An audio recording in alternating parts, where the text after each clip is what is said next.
I don't know, man. I'm calling my brother Please Leon leave your Mohammed, message for. and it doesn't seem to be going through. Let me try this again. Let's see what we can get on this one here.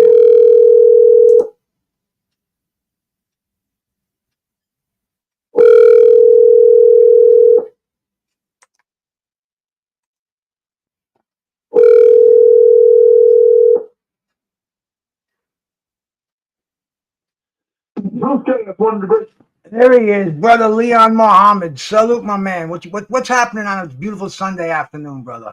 Oh man, there's something big coming in boxing. They finally made it. Shakur Stevenson and Telepima Lopez, Madison Square Garden, January 31st. The Mecca of the world.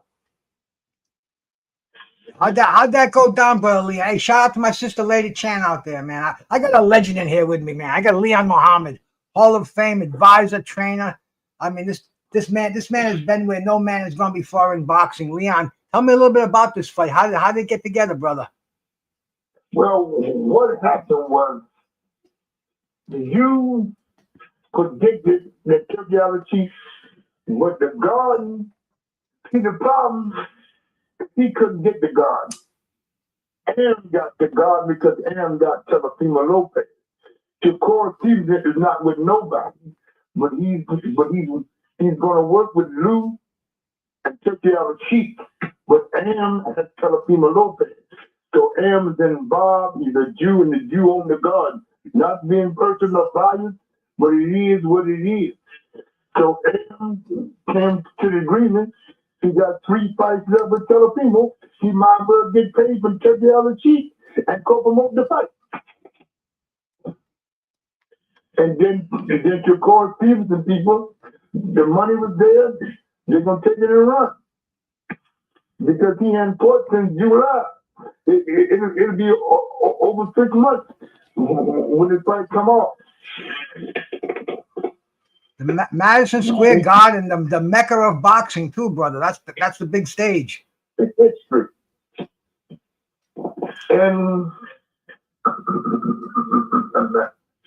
matter of fact, it'll be what it's gonna be, Bruce, 5 years from Ali Frazier #1.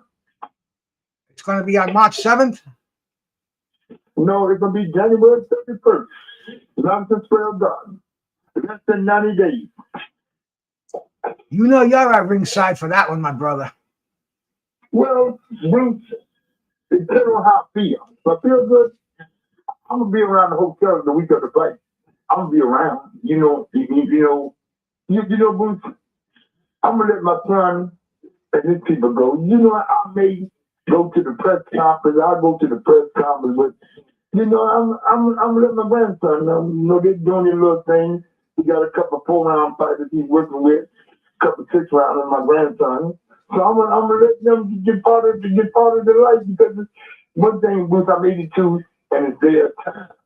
Getting on the Shakur and tell people for a minute. You know, in 2 weeks we got Devin Haney and them. The big show with David Benavidez and Yardi in Saudi Arabia. Because these are the kind of fights got to be made, and they make them. Hey, what did you think of the fights last night? Did you watch Taylor? I mean Ortiz, Virgil Ortiz? No, I heard it. He was fighting in Texas last night, but I'm more into the one that's coming up with Pitbull and Roach. I'm more into that one because I got a kid in the camp with Roach. Well, you know what they were from last night. That fight was it was a showcase for Ortiz. He knocked out Erickson Lubin early, second round. I mean, he destroyed him. It was a real showcase. And your boy Jerron Boots Ennis was at ringside. So they him and Eddie Hearn. I got a call on. Were they trying to get the winner? Exactly, and that's going to be a huge fight, Uncle. That's going to be a big fight. Well, if they can make it. You see, the problem is that I don't think Booth's father will go to Texas. He's gonna want to fight in Atlantic City or Philadelphia. I don't know. Now I know Booth can sell and fill up Atlantic City. I don't know if Ortiz can bring out the Latinos out of New York, Philly, and New Jersey. I don't know his drawing power to cut Boardwalk Hall to Atlantic City. What do you think, Bruce? You think Ortiz can bring out the Latinos? Well, he's got Oscar De La Hoya behind him, and Oscar knows how to sell a fight. So yeah, I think he can bring out all the Mexicans, the Puerto Ricans, everybody get together in that fight, because these are the two undefeated 154 pounders, and it's the most in demand fight that's out there right now. But you got to look at it. They both fighting for the number one spot. Captain Duba got the champion. For the IBF, Captain Duba got the 154 pound champion. Captain Duba's name ain't ringing, but she got the champion. So that's a big fight, Bruce. Where would you take it, Bruce? Hey, man. I don't think that fight is a Texas fight, because you got a guy that can bring out 7,000 to 8,000 people from Philadelphia, New Jersey, North Jersey, and South Jersey, and Bruce got a little following in Brooklyn. So I think that people go down to Atlantic City, then get on the plane and go to Texas. That's being around 50 years in the game, looking at the structure of the game. Bruce, I think that's Atlantic City fight. All Madison.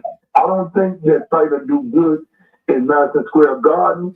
And Ortiz can maybe get 6,000 or 7,000 Latinos between New Jersey, New York, and Maryland. But I don't think 6,000 or 7,000 will come up from Philadelphia for Boots. I think they'll come to Atlantic City quicker. What you think, Bruce? I don't know, Leon. I think Las Vegas seems to be the hotbed right now, because you're pleasing everybody in Las Vegas. You got the facilities there. You got the hotels there. Everybody likes to gamble. Bruce, here's the point. You got to look at it. Bruce is not he's not a Las Vegas fighter. They lose him. All they get in Vegas is free rooms. That's all the promoter getting. The casinos don't give money no more. They give them free room and free food. Well, I don't know. This is a huge fight. I think this no matter where this fight's held, I think it's going to transcend boxing. I really think it's going to. This is going to be like Tommy Hearns and Sugar Ray Leonard. This fight's got a lot of heat in it. But you got to promote the fight. You got to go on back in the days when the promoters took the fighters on tours. You got to really promote this fight, because you don't have icons. You don't have gold medal winners. You don't have box office guys that you had with Tom and Rick and Marvin, the late Marvin. May he rest in peace.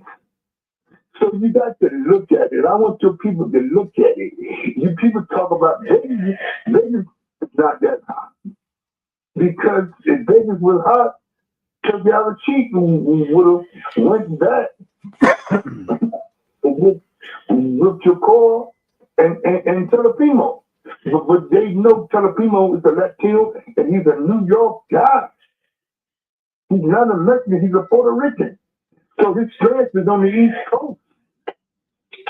And Shakur's East Coast also. That's what I'm saying. Yeah. Why take it to Vegas? You got to die. You got to die from New Jersey, and you got to die from Brooklyn. What the hell are you taking to Vegas for? What are you taking to Vegas for? You taking to New York, to God, or you taking to Boardwalk Hall in Atlantic City? I'm to the point where I don't even think it makes a difference where they hold a fight anymore. I think they're going to get a sellout audience for that fight, no matter where it's held. They're going to hold that fight on Mars, and people are going to come to see it. That's how big it is right now. She wouldn't say that. Don't even say that, Bruce. If you take that fight to Alabama State, Virginia, they wouldn't sell nothing because nobody in Alabama knew boxing. Well, Ali came back when Ali made his comeback. Where did he come back to? Atlanta, Georgia. That's not a boxing hotbed. But you got to understand, when Ali came back, it was different. Ali was Ali. Ali was Ali. The world would come out to be Ali. So you can't put these guys in the class of the late Muhammad Ali. This may Allah Rahman, may Allah burn in paradise. But so you can't put them guys in the name of one of the greatest of all time. So now you can't even, Bruce, you just said something.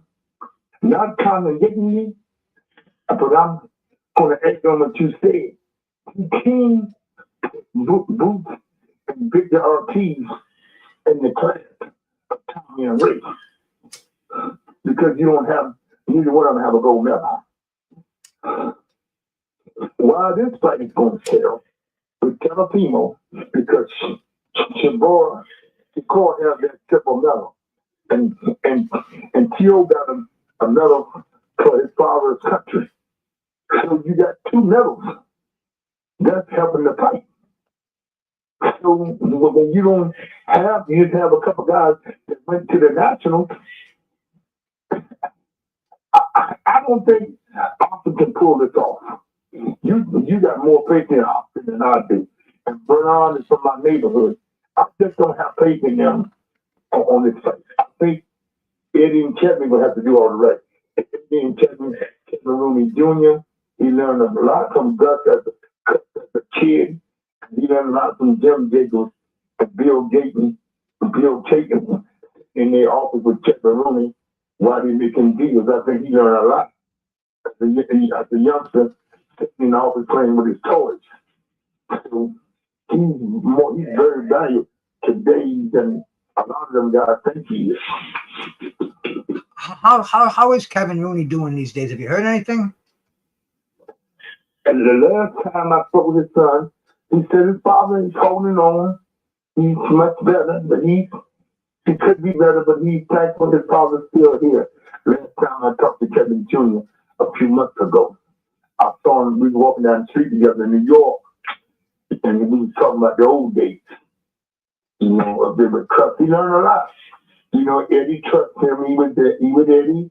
Eddie trusted him, so he's doing his thing. Nice. Eddie got a good American team, man. He got a good American team. He got a young lady that does all the hotels and flights and stuff, and he got another young guy. He had Ed Botcher over there with him, but Ed went back to Larry Goldberg and Lou DeBella in New York, so he's doing his thing. Kevin, he learned a lot from his father. So that's what I'm saying. Any questions, Bruce Gass, one of the great? Hey, bro, I could ask you questions all day long, man.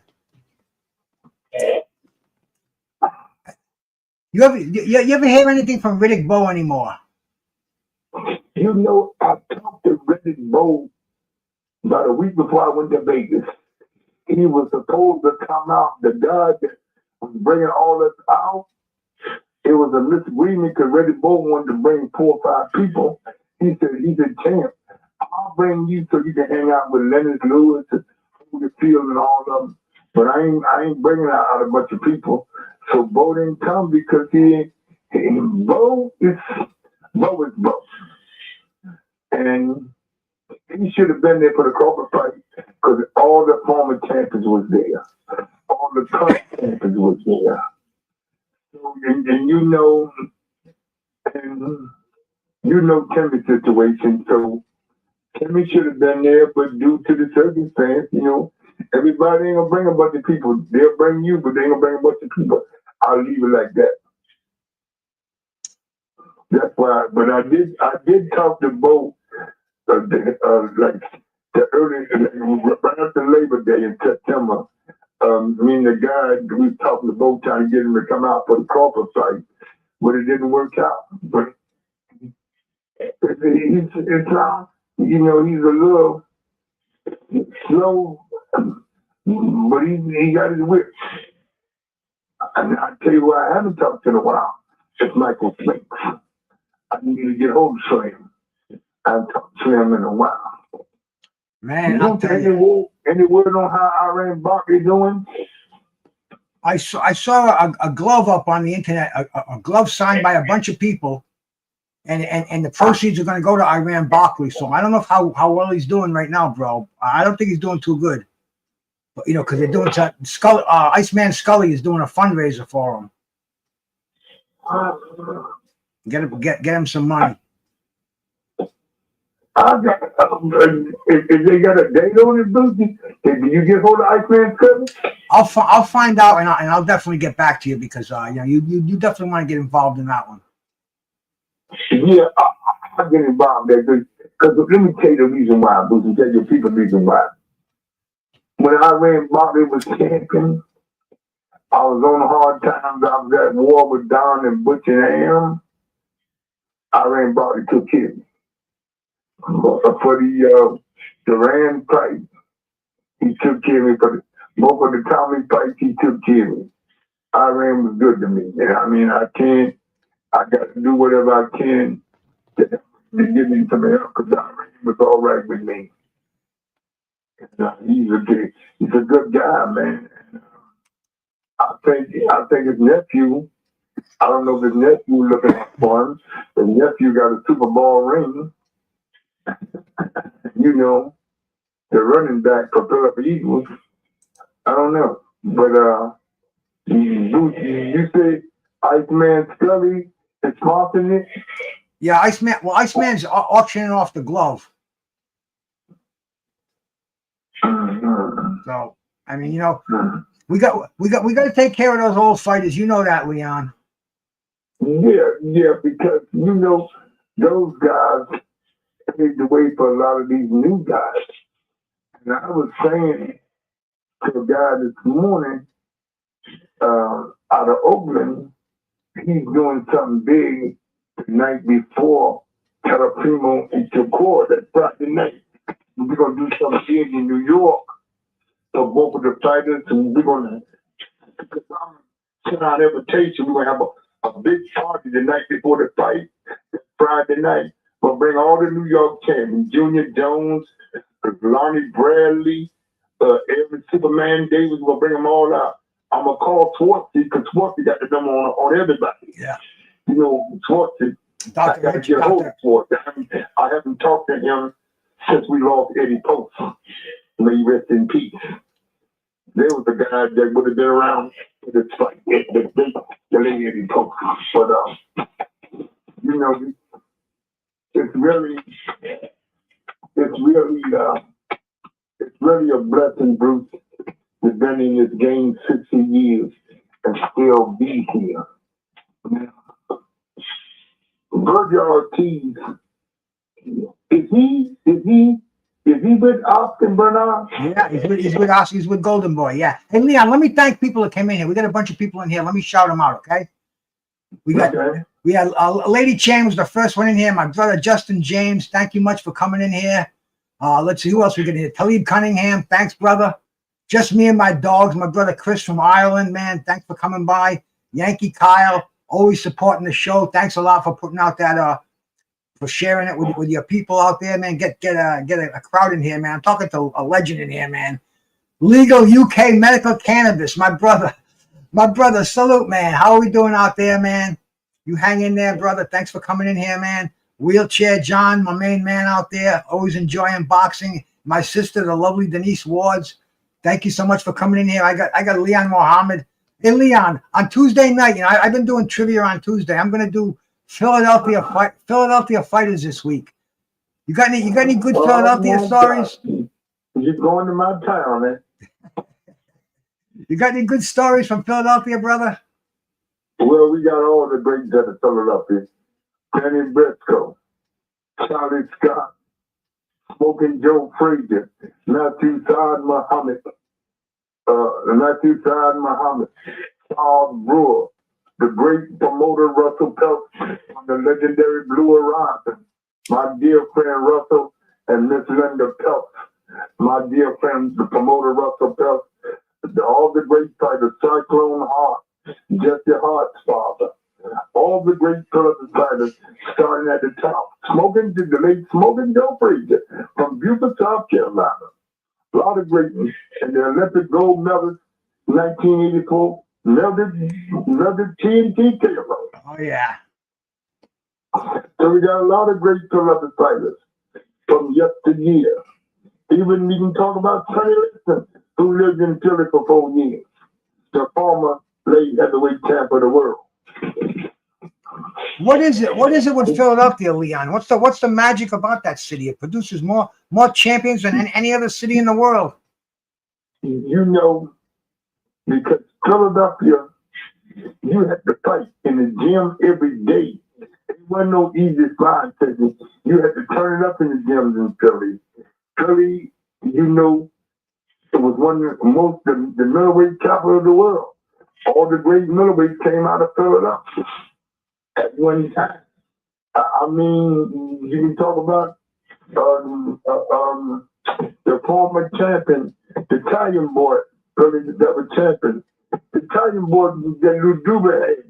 You talk about Georgie Benton, the great fighter, the great trainer.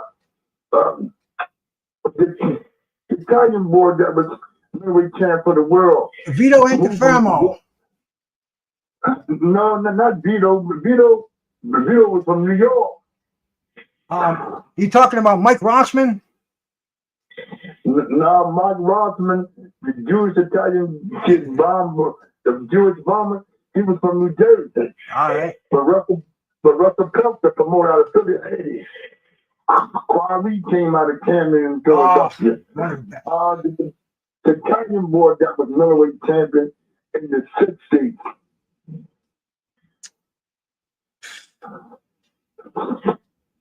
Joey Giardello.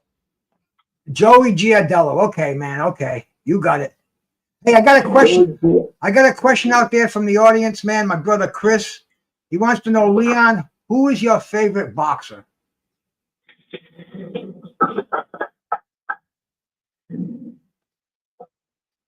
Sugar Ray Robinson, the greatest of all time. The great Sugar Ray. A.K.A. Walker Smith from Detroit, Michigan, by the way of Dothan, Alabama. What's your connection with Sugar Ray? Sugar Ray, as a young man, I used to be up in his nightclub up in Harlem back in the day. When I first came from down home, came into Philly, and my father worked in New York. When I'd come up on the weekend, I used to sneak in up at Sugar Ray. Used to go in the restaurant, then go in the back door, come in the bar. Sugar Ray was at 123rd and 7th Avenue, right down the street from the legendary Teresa Hotel. Ray was a good guy, man. Matter of fact, I was at his funeral in Los Angeles in '89. Me, Don King, Mike Tyson, we all went to say goodbye to the Chipper home. What was his best fight? All 6 with Dick Lamont. Oh. How come they fought 6 times? That was amazing. They just kept going back and back and back. They would never do that today. Because they don't have enough.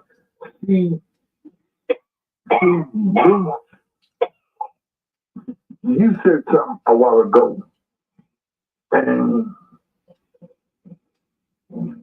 the casino made it easy for fighters not to fight each other. Because you can fight anybody, the casino will give you some money, and you bring the fight there, they give you some free room and free food.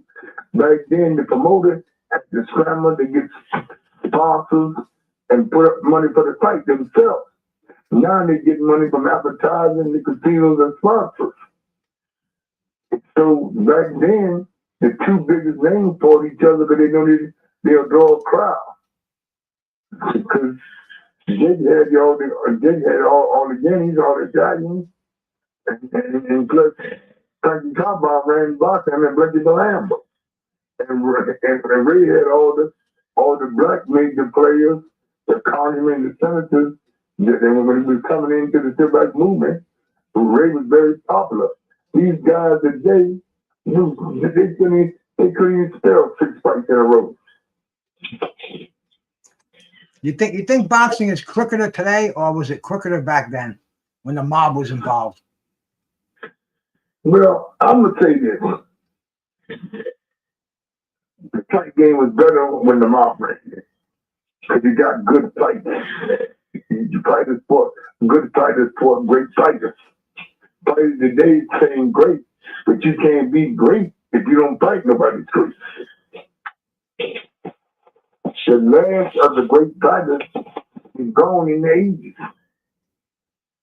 After Marvin and Ray, Marvin and Tommy, Marvin and Roberto, Marvin and Juan Rodin, Marvin John B. Garvey, those are the last greatest middleweight fights other than that tragedy we had in England with Gerald McCullough and Nigel Benn. Other than that tragedy, it hasn't been a great middleweight fight since then. That's true. In fact, Conor Benn is fighting next weekend. Eubank Jr. and Conor Benn Jr. Well, Chris Eubank, Junior had more skills than his father, but he don't have the balls that his father had. So when you look at it, after being around this game 60 years and working with all the Greeks and near Greeks, a lot of these kids have skills, but they don't have the heart that their father and uncle had. Now, he's a good technician like Tim Zoo. And he didn't have what his father had. He had better skills than his father, better boxing ability, but he didn't have the deep soul that his father, Costa Zoo, had. I don't think anybody today. I don't think anybody out there today has that soul. You know, it's even Tommy Hearn's son Ron. Lou DiBella worked it and got him a title shot, but he didn't have what his father had. He didn't have what his father had. His father could box and punch. He could box, but he couldn't punch like his father. He didn't have that right hand like his father. Tommy had a missile in that right hand. Nobody had a right hand like Tommy. You know. And nobody could knock you out backing up like Ray Robinson. Yeah, no, I mean Ray, a once in a lifetime fighter. I mean, we're still talking about it. We're still talking about him. We're almost 80 years after his career, and there's been nobody like him out there. But he formed a great guy that made him great.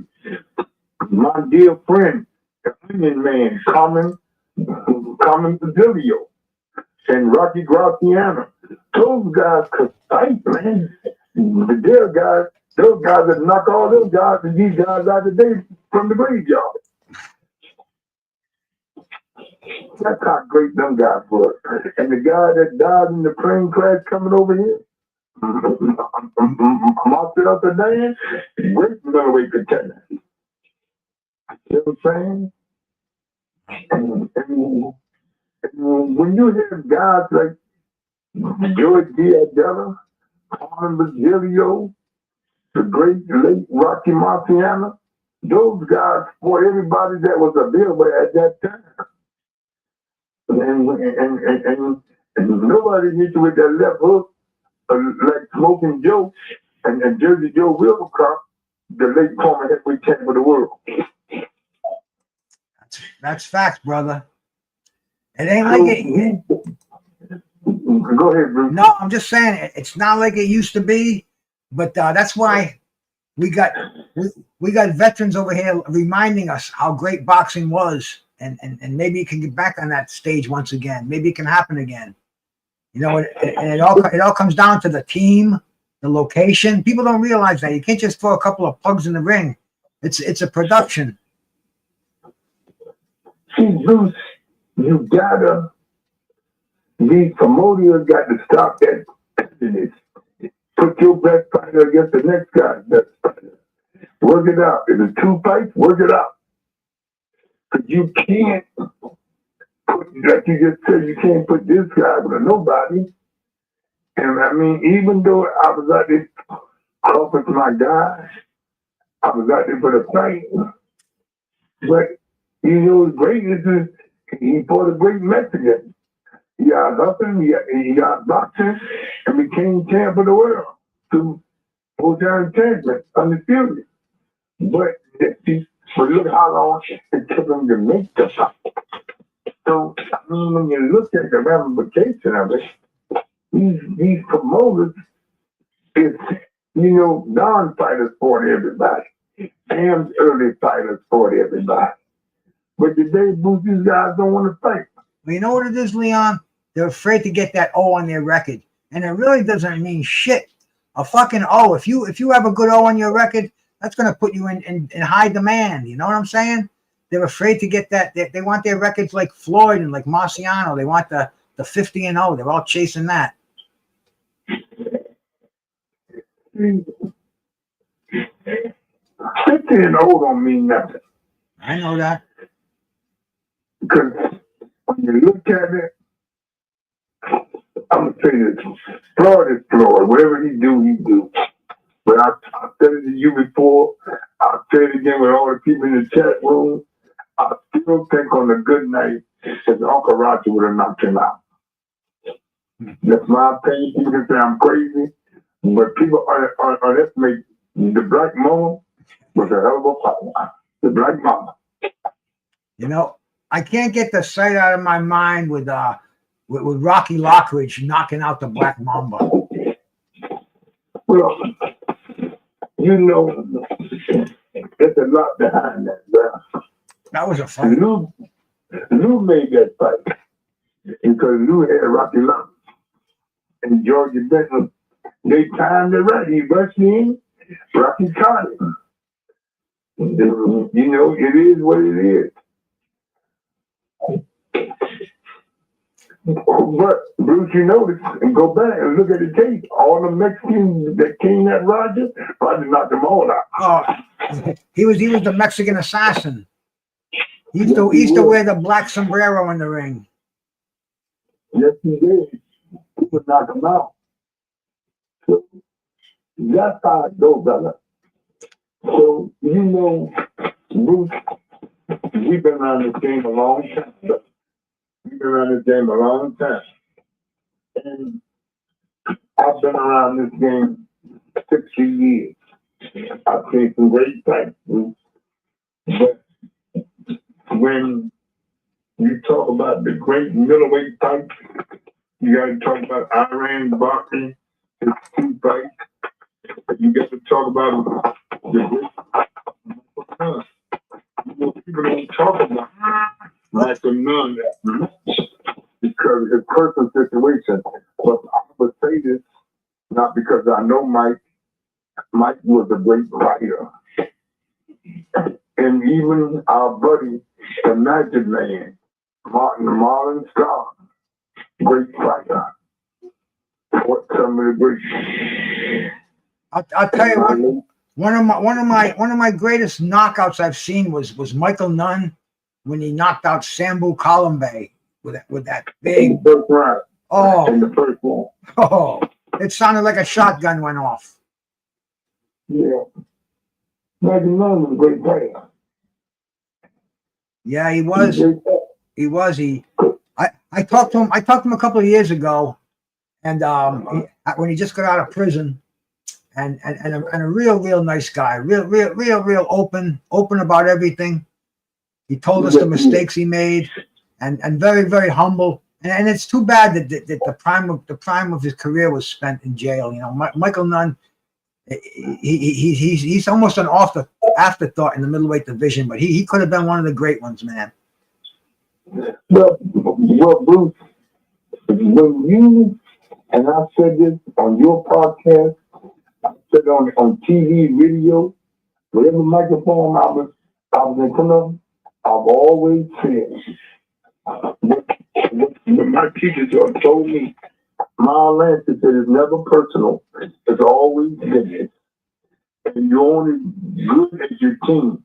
Ma told me as a kid watching cars in front of Jack Dempsey in New York. He always said, he's a young man, it's never personal, it's always business. And you're only good as the people around you. So I'm not saying that the Goosens failed Mike. When Mike won the street, Mike and I won the street, he had left the Goosens and went somewhere else, and he went to DK. Mm-hmm. Now, DK, and I'm all right, he's 94 now. Old man now. But DK is DK.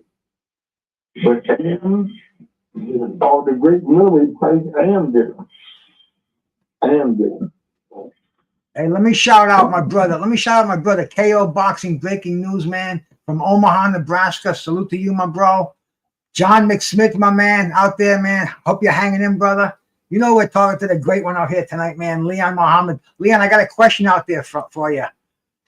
Yeah. So ask Leon, who you got, Devin or Brian Norman, if you haven't already said it. Who you got in that fight? I know you're in the Devin Haney camp, and you and the father are good friends, but who's gonna win the fight? Just between me and you. Let me say this. As you said, Devin Haney's my guy. And me and his father real close. I'll say, if Devin used the stick like Michael thinks, he won the fight on a 12-round unanimous decision. He came, bang with this kid, because this kid's a good puncher. But if he's boxing and using the stick and work off the stick, Devin Haney can win a unanimous decision. I think Devin's going to win I believe Devin, and I hope he win a decision. Brian Norman Jr. ain't no pushover. But Devin got more skills than he got. He just has a good right hand. Devin got more skills than he got. And he's a better boxer. But his kid is a main puncher. That's what I think. That's a good way to. That's a good way to break it down. But Devin Haney says he wants to knock him out. Well, fighters say a lot of things that don't happen. You gotta guess what's going on in the ring on the 22nd of November in a couple weeks. We're definitely going to break that one down one last time before it goes off. Anyway, Leon, I had you for 40 minutes, brother. I don't want your phone to die on me, man. You're my man. Peace. Right, man. Thank you, and your people send me the video so I can put it up, man. You got it, my brother. Later on. All right, Tim. Get it to me. Good to see you, bro. All right, Tim. All right, man. That's my man, Leon Muhammad. Truly one of the great ones. And it's a pleasure for me to have him on here, man. This is your boy, Bruce Gass, Boxing, Jazz, and more. I want to thank everybody that came in here. You know, I didn't want to interrupt Brother Leon with shouting everybody out, but I really appreciate you cats coming in here and listening to me and listening to Leon. And, he gives me a buzz. He called me twice today. See, my wife's been sick for the last couple of days. So today I went on today I went and bought a bunch of, I went and got the fresh eggs down at the farm. I went and bought water at the store, protein powder at the store, firewood at the hardware store. I mean, I was all like a maniac today. But anyway, Leon was calling me a couple of times, and I said, Leon, I'm on the road, bro. He goes, I want to get online. I want to talk. I'm ready to talk. And bro, when Leon's ready to talk, I'm ready to listen, man. So shout out to my brother Leon Muhammad. Nothing but love to you, my man, coming on here and giving us a nice interview. And everybody out there, man, have a great afternoon. I'm going to go back and see if the Patriots are still winning. Peace.